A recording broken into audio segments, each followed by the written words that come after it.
Hello guys, अस्सलाम वालेकुम, नमस्ते एंड सत श्री अकाल। सत कैसे हैं आप सब? उम्मीद है आप सब खैरियत से होंगे। क्रेजी ब्रो की तरफ से मैं हूं शाबान और मेरे साथ मौजूद है जी। मैं हूं इत्तसाम। और मैं हूं जी उसामा। मैं हूं मिस्टर पतलू। अच्छा जी, आज का जो टॉपिक होने वाला है ना, बड़ा यूनिक टॉपिक है। मैं एक टाइटल पढ़ लूं, seven Indian army tech you didn't know about. ओ भाई, खैर है, क्या टॉपिक आर्मी ले की वीडियो लेके आ रहा है मैंने तो बरमाने कहा का मैंने भाई, सोचा डेली हंसते रहते हैं तो आज अतरंगी वीडियो लेकर हम अतरंगी हंसते नहीं, हार्डो वीडियो ले आए हाँ, ये एनीवेज यार, वीडियो करते हैं start. Wait sorry to interrupt guys, लेकिन प्लीज चैनल को सब्सक्राइब कर दें क्योंकि इस वीडियो को लाने में ना बहुत मेहनत लगती है, एडिट करना, अपलोड करना, और आपका एक सब्सक्राइब हमारे एनर्जी लेवल को यहाँ से यहाँ पे ले जाता है और इससे हमें मोटिवेशन भी बहुत मिलती है। तो आपके लिए तो ये बिल्कुल फ्री है, पर हमारी बहुत मेहनत लग रही है। इंतजार कर रहे हैं यार कर दें सब्सक्राइब प्लीज।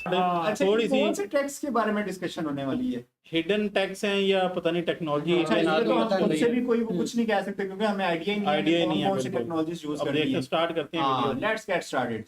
आर्मी ने नेक्स्ट लेवल चीजें यूज कर रखी है और नेक्स्ट लेवल टेक्नोलॉजी का इस्तेमाल किया जाता है। क्या आपको पता है इंडियन आर्मी के पास ऐसे ट्रक्स हैं जो ब्रिज बना सकते हैं। इंडियन आर्मी एआई से फ्यूचर प्रिडिक्ट करना जानती है। इंडिया के पास साउंड की स्पीड से 8 गुना ज्यादा फास्ट रॉकेट्स हैं। वो 30 मिनट में पूरे इंडिया का चक्कर मार सकते हैं। इंडियन आर्मी 6G का यूज करती है। हम 5G में अटके हैं, हमको पता भी नहीं 6G आ चुका है। इंडियन आर्मी के पास लेजर वाले आर्म्स हैं जिससे बस लाइट मार के एनिमीज को डिस्ट्रॉय करा जा सकता है। इंडियन आर्मी खुद के आयरन मैन टाइप सूट्स बना रही है। क्या आपको पता है इंडियन आर्मी ने दुनिया का सबसे बड़ा सिविलियन रेस्क्यू मिशन करा था, जहां पे 2013 में उत्तराखंड के फ्लड्स के अंदर 19,600 लोगों को एयरलिफ्ट करा गया था और इंडियन आर्मी ने 10,500 से भी ज्यादा लोगों को बचाया था। इंडियन आर्मी दुनिया की सबसे बड़ी वॉलंटरी आर्मी है। बेसिकली वॉलंटरी का मतलब काफी सारी कंट्रीज में जबरदस्ती आर्मी में घुसाया जाता है। लोगों का करिकुलम बनाया जाता है कि भाई 2 साल तो आपको करने। इंडियन आर्मी में खुद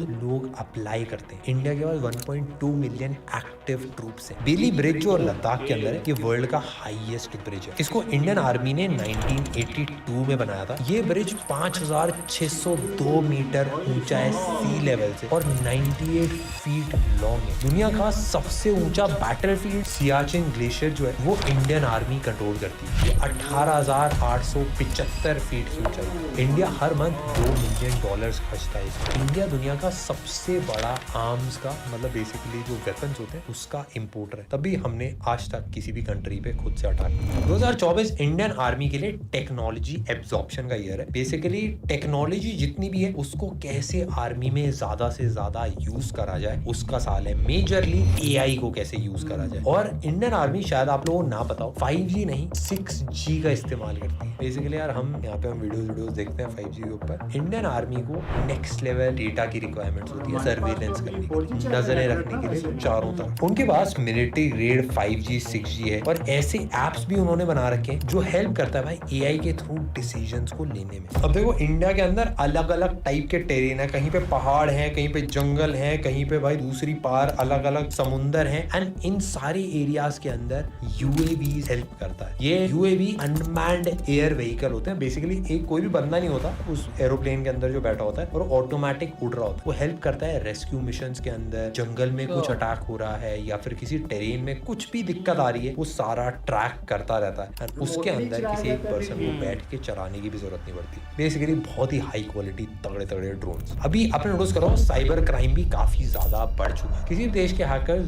दूसरे देश के सिक्योरिटी कोड्स हैं, जो डेटा है वो सारा हैक करके निकालने की कोशिश करते हैं। अभी इंडिया साइबर सिक्योरिटी में काफी ज्यादा स्ट्रॉन्ग है। मतलब साइबर सिक्योरिटी में बेसिकली होता क्या कि आपको दूसरे कंट्री के जो डेटाबेस है उसमें से डेटा निकाल के उसको यूज करना रहता है। तो इंडिया भी उसमें केपेबल है कि अगर अटैक होता है तो वो सामने वाले को भी डिसेबल कर सकता है। इस टाइम पे सबसे बड़ा वेपन मेरे हिसाब से, क्योंकि हम टेक वाली फील्ड के अंदर है, वो है डेटा। कहीं का भी इधर से उधर अगर होता है तो बहुत ज्यादा बड़े नुकसान हो सकते हैं। इंडिया बस उन कुछ कंट्रीज में से ही एक है जो fighter aircraft, nuclear submarine, surface to air missile, main battle tanks ये सारे खुद बना सकता है। उसके बाद भी इंडिया का जो डिफेंस बजट है उसका 50% इंपोर्ट्स कराने में जाता है। हम यूएसए से भी और रशिया से भी वेपन्स खरीदते हैं। लेकिन 2020 में मेक इन इंडिया के अंडर काफी सारे चेंजेस आए जहां इंडिया के वेंडर्स ही आर्म्स को क्रिएट कर रहे हैं। Arms basically hypersonic weapons India खुद बना सकता है। बेसिकली इंडिया अपने मतलब ये जो मिसाइल्स है ये खुद बनाता है। हाँ जी, मुझे लग रहा था यूएस से रशिया से लेते होंगे। हाइपरसोनिक का मतलब होता है जो ये तो साउंड आपने की वो स्पीड से एक 5 वीडियो गुना भी देखी ज्यादा आपने तेज इसका चलता है। माक 5 बोला जाता है इनको। Mach 6174 किलोमीटर पर आवर की स्पीड से ये वेपन्स काम करते हैं। ये इतनी स्पीड है कि 1 घंटे के अंदर कश्मीर से कन्याकुमारी और कन्याकुमारी से कश्मीर वापस जाया जा सकता है। इंडिया की जो ब्रह्मोस 2 मिसाइल है वो माक 8 पे चलती है। ये बेसिकली 9800 किलोमीटर पर आवर की स्पीड से ट्रैवल करती है। और एक कंपैरिजन के लिए अगर बताऊं तो साउंड की स्पीड 1230 किलोमीटर पर आवर के अराउंड रहती है। और मैं जितनी देर में उड़ के गायब हो चुकी होगी भाई कहीं पे, पर इसकी रेंज एक्चुअल 1500 किलोमीटर है। कहीं पे भी तुरंत अटैक होता है तो इसको डिप्लॉय करा जा सकता है और लिटरली कुछ सेकंड्स में ही अपने टारगेट तक ये पहुंच जाएगी। इंडियन डिफेंस में जितना भी रिसर्च होता है, जितना भी डेवलपमेंट होता है, ये सारे टेक, ये सारे गैजेट्स डीआरडीओ बनाता है। डीआरडीओ की फुल फॉर्म है डिफेंस रिसर्च एंड डेवलपमेंट। अच्छा, इनका एक जैसे आपने अलग- पूरी फिल्म देखी होगी, उसके अंदर एक अलहदा मतलब इनका एक वो है, क्या कहते हैं, रिसर्च विंग है, पूरा डिपार्टमेंट है। और ये इन्होंने क्या नाम है ड्रोन्स वाला ड्रोन बनाता है इसमें। वो सेम चीज डीआरडीओ का ही आप काम समझ सकते हो। डीआरडीओ भी ऐसी चीज है भाई। एक 3D कार, बेसिकली कार की फुल फॉर्म मैं आपको बताता हूँ, सेंट्रल एक्विजिशन रेडार इसकी फुल फॉर्म है। ये बेसिकली एक ट्रक पे ना ट्रैकर टाइप लगता है जो रेडार से ट्रैक करता है और 150 टारगेट्स एक बार में मार्क करके बता सकता है कि भाई कहाँ पे दुश्मन छुपे हैं। एक 3G under water acoustic communication system, UWACS, एक पानी के अंदर चलने वाला कम्युनिकेशन सिस्टम है। इसके होता है कि पानी के अंदर से पानी के बाहर भी कम्युनिकेट करा जा सकता है। फॉर एग्जांपल पानी में सबमरीन कहीं दूर में कोई एनिमी दिखता है तो डायरेक्ट वॉरशिप्स को बता सकता है कि भाई वहां पे फायरिंग करो। एक है शॉर्ट स्पैन ब्रिजिंग सिस्टम, ये बहुत ही ज्यादा कूल है। ये बेसिकली एक सिंगल ट्रक है जो एक ब्रिज बना सकता है। काफी सारे एरियाज में जाना पड़ता है जहाँ पे भाई नदियां पार करनी पड़ती हैं या फिर ऐसे टेरेन में जाना पड़ता है जहाँ पे माउंटेन्स हैं। उन सारे एरियाज के अंदर ये ट्रक ब्रिजेस बना सकता है। ये बेसिकली डिसअसेंबल करने वाला ब्रिज रहता है। समझ लो कहीं बॉम्ब फोड़ दिया कि भाई यहाँ से पार ना कर पाए या फिर ब्रिज हटा दिया, तोड़ दिया, तो इससे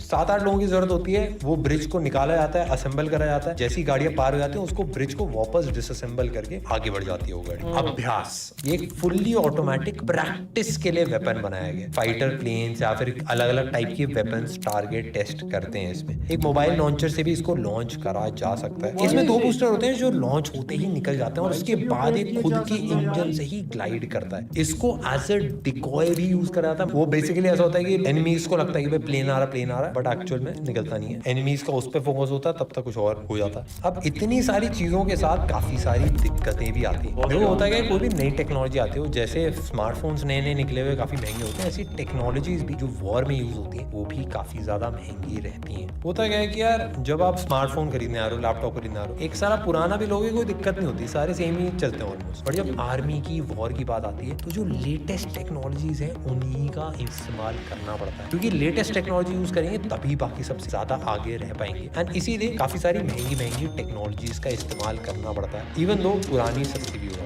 इंडिया में एआई आर्मी में बहुत ज्यादा यूज होना स्टार्ट हो चुका है। इंटीग्रेटेड बैटलफील्ड मैनेजमेंट सिस्टम एक क्रिएट करा गया। ये अलग अलग चीजें जैसे सैटेलाइट्स, ड्रोन के सेंसर्स से सारा डेटा लेके बैटलफील्ड में देता है। कहाँ कौन सी एनिमीज हैं, कहाँ कौन सा डेंजर है, सारी चीजें बताता है। क्योंकि होता क्या है ना, बैटलफील्ड में दिखता नहीं है, जो ये एक्चुअल भाई पूरा मैप क्रिएट कर देता है कि भाई कहाँ कहाँ पे कौन कौन सी चीजें हैं, उसको बता देता है। नेत्र करके एक एआई फेशियल रिकॉग्निशन सिस्टम है। ये एनिमीज को आइडेंटिफाई कर सकता है और ट्रैक कर लेता है, उनके व्हीकल्स को भी ये ट्रैक कर लेता है। दक्ष एक एआई पावर्ड एनालिसिस सिस्टम है जो पैटर्न्स को रिकॉग्नाइज करता है, ट्रेंड्स को रिकॉग्नाइज करता है और उन सब का यूज करके कोई भी अपकमिंग थ्रेट होता है या फिर कोई प्रॉब्लम होती है उसको ये पहले से ही बता देता है। जैसे कैप्टन अमेरिका मूवी में भाई उन्होंने एक एआई क्रिएट करना है जो फ्यूचर प्रेडिक्ट कर सकता है, सेम इंडियन आर्मी में भी उसी टाइप का यूज हो रहा है। भीम ये एक एआई पावर्ड सिस्टम है जो ऑटोनॉमस वेपन्स जैसे ड्रोन्स हैं, अनमैन्ड ग्रुप व्हीकल्स हैं, बोट्स हैं, उनको बनाने में हेल्प करती है। लेजर वेपन्स है, laser directed energy weapons, LDEWs बोला जाता है इनको।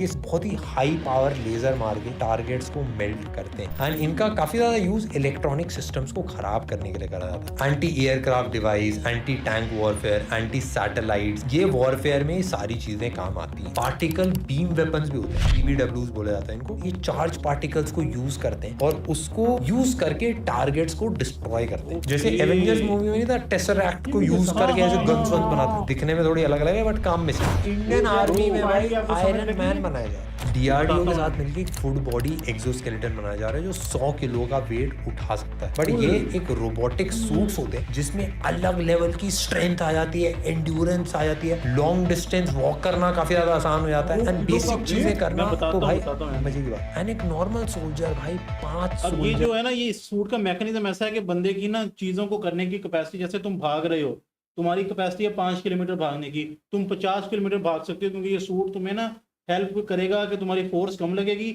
लेकिन उसका जो रिएक्शन है वो ज्यादा होगा उस चीज का। मतलब तुम जंप मारोगे तो ज्यादा अच्छा जंप लगेगा, कम फोर्स लगेगी। ऐसा नहीं है कि तुम जंप मारोगे उड़ के जंप तुम्हारे बड़े हो जाएंगे, लेकिन फोर्स बहुत कम लगेगी, जितना थकोगे नहीं। ये आराम से कर सकता है। इसमें बेसिकली होता है हाइड्रोलिक यूज होता है। अगर आपने कार की डिक्की कभी पहले खोली, इसमें हाइड्रोलिक के साथ एक बार ऊपर उठो वहीं पे चढ़ा रहता है। सेम चीज अगर सूट में ऐड कर दी जाए, हर चीज जो आप कर रहे हो उसमें भाई हाइड्रोलिक प्रेशर का यूज करके आपकी स्ट्रेंथ को बहुत ज्यादा बढ़ाया जा सकता है। 2022 में इंडिया ने यूएस से एक्सोस्केलेटन मंगाए थे, एंड अब इंडिया अपने खुद के एक्सोस्केलेटन बना रहा है। भाई इंडियन आर्मी में नेक्स्ट लेवल चीजें करी जा रही हैं, काफी सारी फ्यूचरिस्टिक हैं। आप बताना आपको बेस्ट टेक्नोलॉजी कौन सी लगी? ओवरऑल जी ये थी आज की वीडियो, ऑलमोस्ट एंड हो गई। लेकिन मैं एक बात कहूंगा कि इंडिया यार इस मामले में बहुत ना, वो कहते हैं ना, सियाना है कि पहले वो टेक्नोलॉजी लेता है यूएसए, रशिया से, फिर अपनी बना लेता है। ये नहीं कि सिर्फ उनसे ही वो करते रहना, हाँ, फिर अपनी और इंडिया को सबसे बड़ा बेनिफिट ये है कि सॉफ्टवेयर ना,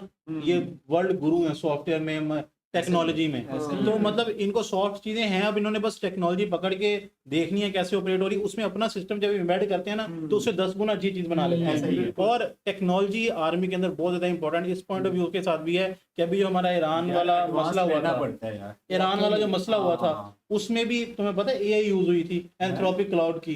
वो जो पहले उन्होंने उनके पूरे पैटर्न्स पकड़े, ये क्या मूवमेंट करते हैं 3-4 साल तक, फिर उसके बाद एआई ने डिटेक्ट किया ये बंदा इस टाइम पे यहाँ पे ऐसे होगा, तो उन्होंने अटैक एआई के थ्रू, एंथ्रोपिक के थ्रू हुआ था जो इसराइल ने अटैक किया था। तो भाई देखो कितना वीक लेते हैं कि एआई कुछ भी नहीं है, और हम लोग यूज भी कम करते हैं। आप लोग भी अगर हमारी वीडियो देख रहे हैं और एआई कम यूज करें तो डेफिनेटली आपको एआई को ना अपनी डे टू डे लाइफ में थोड़ा बहुत यूज करना चाहिए और अप टू डेट रहना चाहिए।